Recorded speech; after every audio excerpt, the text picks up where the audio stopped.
Hello guys, finally మన youth mobility వీసాది Indian young professional visa ballot అయితే open అయిపోయింది. సో నేనైతే ఇప్పుడు మా ఫ్రెండ్కి యూకే నుంచి అప్లికేషన్ వేశాను. సో ఎలా చేశాను ఏంటని స్టెప్ బై స్టెప్ ప్రాసెస్ చెప్తాను. అండ్ అంతేకాదు కంప్లీట్ డీటెయిల్స్, అసలు యూత్ మొబిలిటీ వీసా సెలెక్ట్ అయిన తర్వాత ఏం చేయాలి, అసలు ఏమి ఉండాలి మీ దగ్గర డాక్యుమెంట్స్ కానీ ఏదైనా కానీ, అండ్ తర్వాత ఇక్కడికి వచ్చిన తర్వాత మీరు ఏమేమి చేయొచ్చు, ఏం చేయకూడదు అని కూడా చెప్తాను.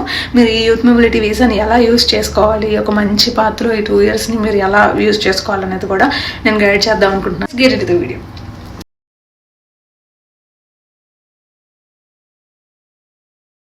డైరెక్ట్గా గూగుల్లోకి వెళ్ళి మనం youth mobility visa for Indians అని కొట్టినా, లేకపోతే Indian young professionals visa scheme అని కొట్టినా సరే వస్తుందన్నమాట. సో ఇలా వచ్చిన తర్వాత మీరు ఫస్ట్ అది చూస్ చేసుకుని ఎంటర్ అయిన తర్వాత కిందికి వెళ్తే Indian young professional scheme visa ballot system అని ఉంటుంది. అది క్లిక్ చేసిన తర్వాత కిందికి వెళ్తే ఎంటర్ ది బ్యాలెట్ అని ఉంటుంది. మీరు అది క్లిక్ చేయగానే ఇలా వెయిటింగ్ టైం వస్తుంది అనమాట. మీకు ఇంకా చాలామంది అప్లై చేస్తూ ఉంటారు కాబట్టి మనం క్యూలో ఉన్నట్టు. సో 57 minutes వెయిట్ చేయమంది. వెయిట్ చేసిన తర్వాత అదే డైరెక్ట్ చేసేస్తుంది మనకి వెబ్సైట్కి డైరెక్ట్గా. సో వెళ్ళిన తర్వాత create UK visa and immigration account అనగానే మీరు అకౌంట్ క్రియేట్ చేసుకోవాలి. క్రియేట్ అన్ అకౌంట్ ఆల్రెడీ ఉంటే సైన్ ఇన్ చేసుకోవచ్చు.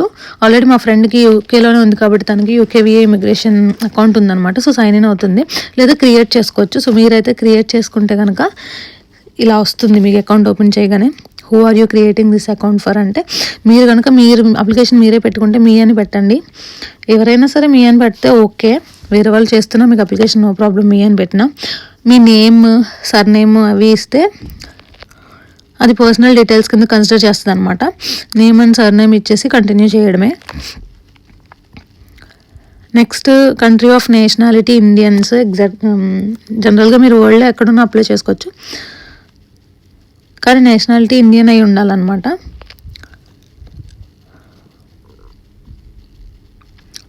నెక్స్ట్ మీ పాస్పోర్ట్ డీటెయిల్స్, పాస్పోర్ట్ నెంబరు మనకి పాస్పోర్ట్లో రైట్ సైడ్ కార్నర్లో ఉంటుంది కదా. సో పాస్పోర్ట్ నెంబర్ ఇచ్చేసేయండి. తర్వాత కంట్రీ ఆఫ్ ఇష్యూ వచ్చేసి again India. Does your passport have an expiry date? ఖచ్చితంగా మన పాస్పోర్ట్కి ఎక్స్పైరీ డేట్ ఉంటుందండి. సో ఫస్ట్ పేజ్లో ఉంటుంది, ఫ్రంట్ పేజ్లో పాస్పోర్ట్కి చూసి ఎక్స్పైరీ డేట్ ఎగ్జాక్ట్ కరెక్ట్గా టైప్ చేసేయండి. నెక్స్ట్ వచ్చేసి డేట్ ఆఫ్ బర్త్ అడుగుతుంది. మన date of birth as per passport మనం డేట్ ఆఫ్ బర్త్ కూడా ఇచ్చేసి కంటిన్యూ చేయడమే. నెక్స్ట్ వచ్చేసి మనం ఈ అకౌంట్ క్రియేట్ చేయడానికి ఏదైతే ఐడెంటిటీ డాక్యుమెంట్ ప్రొవైడ్ చేస్తున్నామని అడుగుతున్నారు. పాస్పోర్ట్ ఇస్తాము జనరల్గా. సో పాస్పోర్ట్ అని క్లిక్ చేసి మళ్ళీ పాస్పోర్ట్ నెంబర్ అడుగుతుంది. పాస్పోర్ట్ నెంబర్ ఎంటర్ చేసి కంటిన్యూ చేసి, what is your date of birth again. So ఈ డీటెయిల్స్తో ఆల్రెడీ మా ఫ్రెండ్కి అకౌంట్ ఉండండి. సో డైరెక్ట్గా మెయిల్ ఐడియా లేకపోతే ఫోన్ నెంబరా, మీకు ఏది దేనికి పంపించాలి సెక్యూరిటీ కోడ్ అని అడిగేశాడు. కానీ మీరు కొత్తగా క్రియేట్ చేసినప్పుడు అయితే మీ నెంబరు, ఈమెయిల్ ఐడి కూడా అడుగుతారు. సో మీరు ఇచ్చిన నెంబర్కి కానీ ఈమెయిల్ ఐడికి కానీ ఇలా కోడ్ వస్తుంది అనమాట. మీరు వెంటనే కాపీ పేస్ట్ చేసుకొని కంటిన్యూ చేసేయడమే.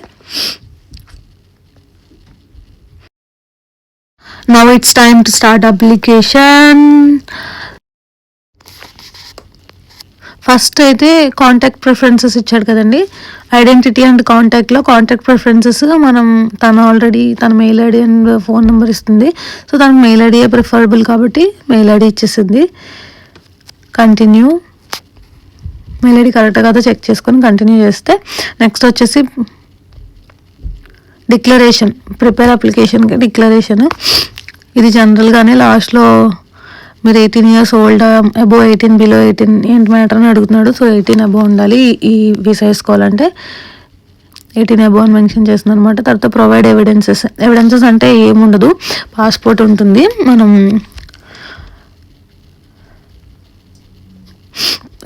ఏజ్ ప్రూఫ్కి అగైన్ మీరు పాస్పోర్ట్ పెట్టచ్చు అనమాట.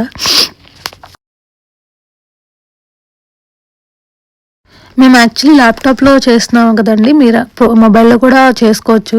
సేమ్ ప్రాసెస్, సేమ్ ఇలానే ఉంటుంది, ఏం డిఫరెన్స్ ఉండదు. జస్ట్ మన ఫైల్లోకి వెళ్ళి మనం సెలెక్ట్ చేసుకొని మన డాక్యుమెంట్ని సబ్మిట్ చేయడమే. Upload declaration evidence added, again continue అనమాట. మనకు అక్కడ ఫైల్ కనిపిస్తుంది, మనం మళ్ళీ వ్యూ చేసుకోవచ్చు. మనం ఫైల్ కరెక్ట్గా పెట్టామా లేదా అని చూసుకొని మీరు కంటిన్యూ చేయొచ్చు.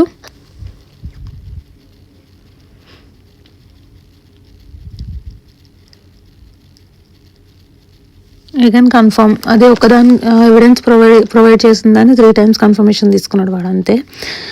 Next what happens next, continue.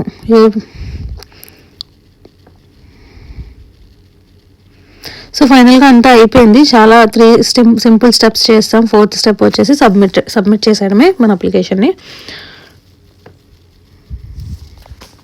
So ఇవన్నీ వాళ్ళు ఒకవేళ మీరు వీసా కనుక పిక్ అయితే మీరు అకౌంట్లో ఎంత 2530 pounds ఉండాలని చెప్పేసి చెప్తున్నారు. సో మన ఇండియన్ కరెన్సీ కన్వర్ట్ చేసుకుని నేను అనుకోవడం, మీరు వాళ్ళు ఇచ్చిన ఎస్టిమేషన్ కంటే కూడా ఒక 20-30,000 ఎక్స్ట్రాగానే చూపించుకోండి అకౌంట్లో సేఫ్ సైడ్కి. And degree certificate must and should. Bachelors qualification ఉన్న వాళ్ళు మాత్రమే ఎలిజిబుల్ ఈ వీసాకి. డాక్యుమెంట్స్ అన్ని రెడీ చేసి పెట్టుకోండి, ఎందుకంటే ఒకవేళ పిక్ అయితే వితిన్ 30 daysలో వీసా వేసుకోవాలి. అప్లికేషన్ సబ్మిట్ చేసిన వెంటనే మీకు ఒక మెయిల్ వస్తుంది. సో మెయిల్లో అయితే 2 weeksలో రిజల్ట్ ఇస్తామని మెన్షన్ చేశారు. Most probably 4th of March అయి ఉండొచ్చు. సో రాగానే నేను మీకు ఆ విషయం కూడా నేను ఇన్స్టాగ్రామ్లో అప్డేట్ చేస్తాను, అండ్ ఇక్కడ యూట్యూబ్లో కూడా అప్డేట్ చేస్తాను. ఇంకా ఈ వీసా వచ్చిన తర్వాత మీరు ప్రాసెస్ ఎలా చేసుకోవాలి, అండ్ ఇక్కడికి వచ్చిన తర్వాత 2 years ఎలా యూస్ చేసుకోవాలి, ఏం చేయొచ్చు యూకేలో ఆ వీసా మీద, ఏం చేయకూడదు అనేది ఒక కంప్లీట్ గైడ్తో ఒక వీడియో చేసి అప్లోడ్ చేస్తాను వెరీ సూన్. Stay tune.